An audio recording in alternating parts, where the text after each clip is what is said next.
Next up, we have Jennifer Ewbank, who's the former Deputy Director for Digital Innovation at the CIA, and she's founder of Andaman Strategic Advisors.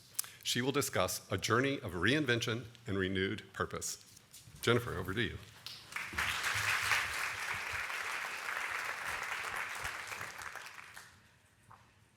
So imagine standing on the precipice of a dramatic new chapter in your life, when seemingly everything will change, feeling a mix of excitement, uncertainty, maybe a little trepidation.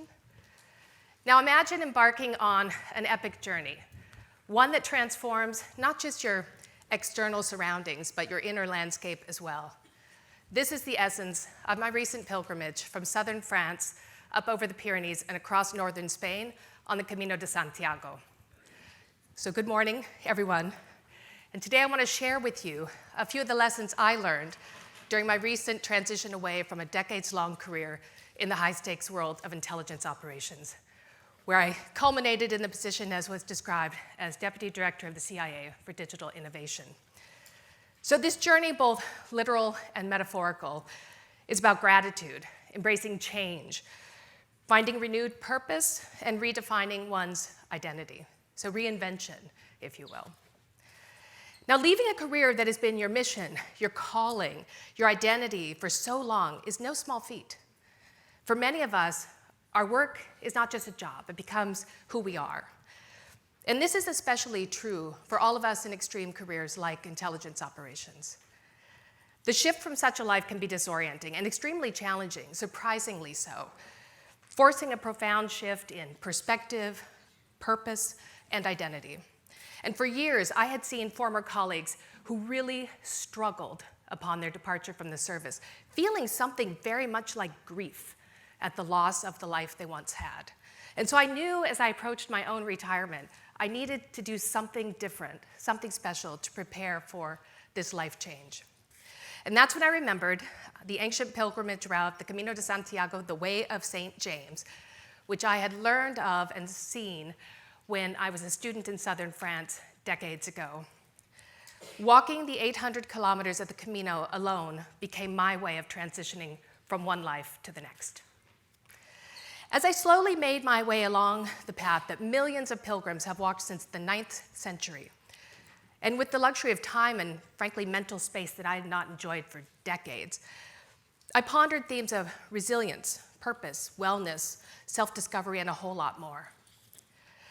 Friends and family asked me repeatedly, what was I striving to discover on this pilgrimage? And even before departing, I sensed a potential trap in that way of thinking.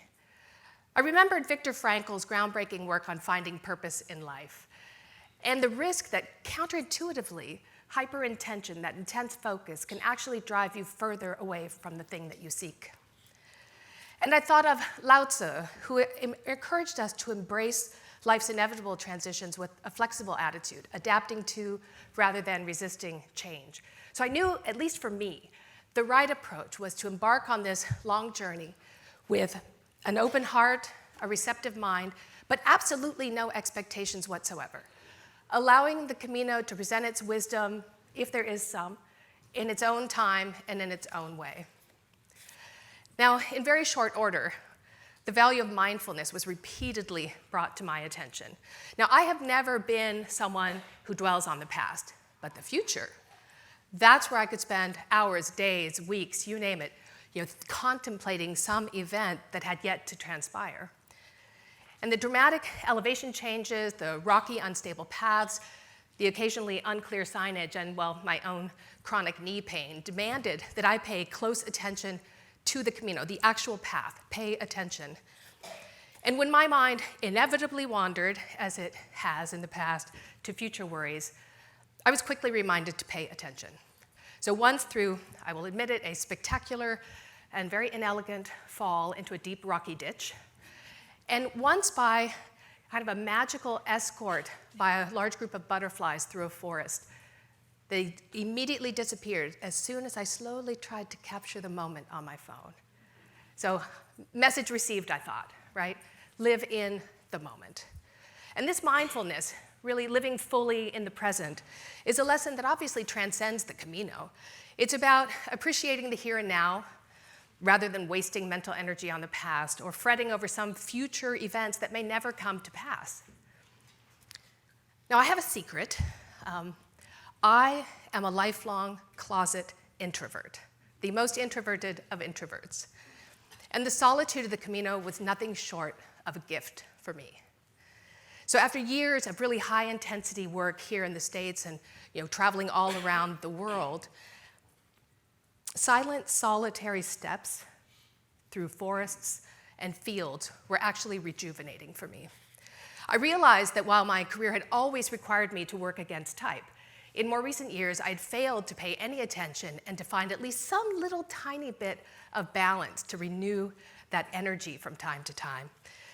And with each step, the Camino almost literally lifted a little weight off my shoulders and little by little renewed my natural kind of vitality and optimism.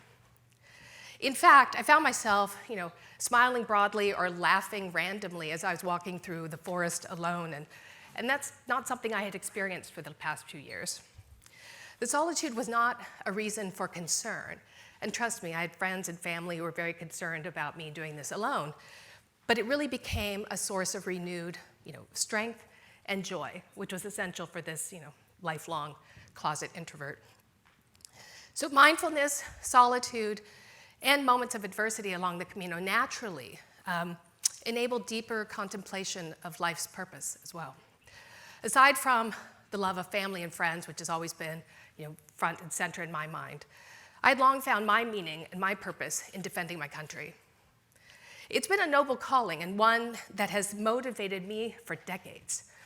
It fueled resilience in the face of challenges, gratitude in moments of triumph, and steadfast humility, even as I rose to one of the highest levels in the intelligence community. But this is where so many former intelligence officers falter. Once the adrenaline of high-risk operations and these dopamine hits of victory stop coursing through your system, what then? And when you wake up in the morning and you realize that no one is counting on you personally, to guarantee our security, what is your purpose? And so on the Camino, I had the opportunity to contemplate just that question at length. And eventually I realized that my skills, my background, my experience in national security, in public-private partnerships, global engagements, and more recently digital transformation can be of real value to the private sector and our economic security, which I've long understood and argued at countless speeches are a key pillar of our national security. And so this new mission, and I still think that way, though obviously different, is equally compelling and profound for me. It's purposeful in a way, and it will carry me forward for many years to come. But finding a new purpose is not so easy, right? It really requires separation, the ability to change, to let go of the past without regret. As Rumi's work reflected, right, we must embrace the impermanence of all things, finding beauty, and I would add gratitude, in the present moment. And this is especially true for those of you who are in extreme careers where your identity is so closely tied to the work you do, and in that moment when you're seeking to transition to something else. We must remember and keep reminding ourselves that we have always been more than our job titles. Now, retiring intelligence officers would do very well to think about the work of philosophers like Spinoza, who suggest that identity is not fixed, it's never fixed, it's constantly in a state of transformation. And we must find our own path to a new identity. One, obviously, that honors prior service as formative experience. I mean, these are deep and profound experiences that we have in the intelligence community. But you need to open a new path to a new life, a new identity for the future. Now, walking the Camino also rekindled my enjoyment of connection.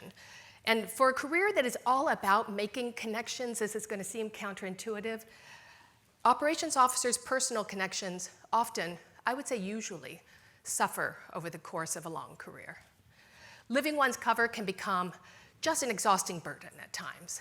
And frankly, the frenetic pace, the unpredictable schedules can fray relationships even with your closest family members.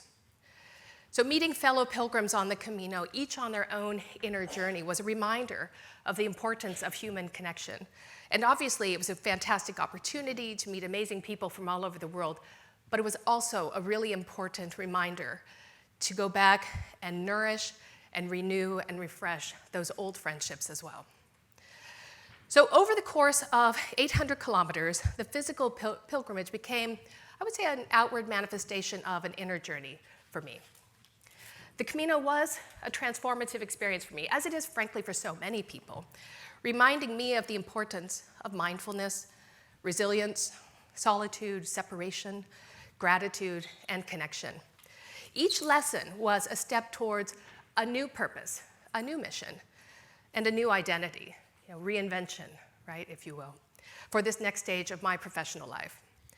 So in closing, I have no profound words of wisdom. All I can say is that I urge all of you to embrace life's inevitable transitions. Whether you're facing the end of a much-loved career, as I was, or you're in the middle of a significant life change, or you're just seeking a new direction in your career, remember these few lessons from the Camino de Santiago.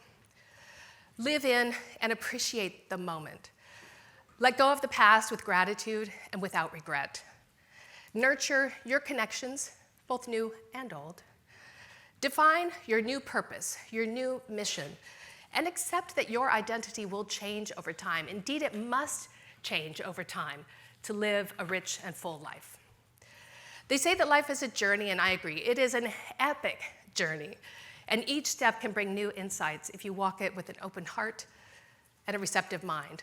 Trust that all you need to learn will be revealed along the way. Thank you.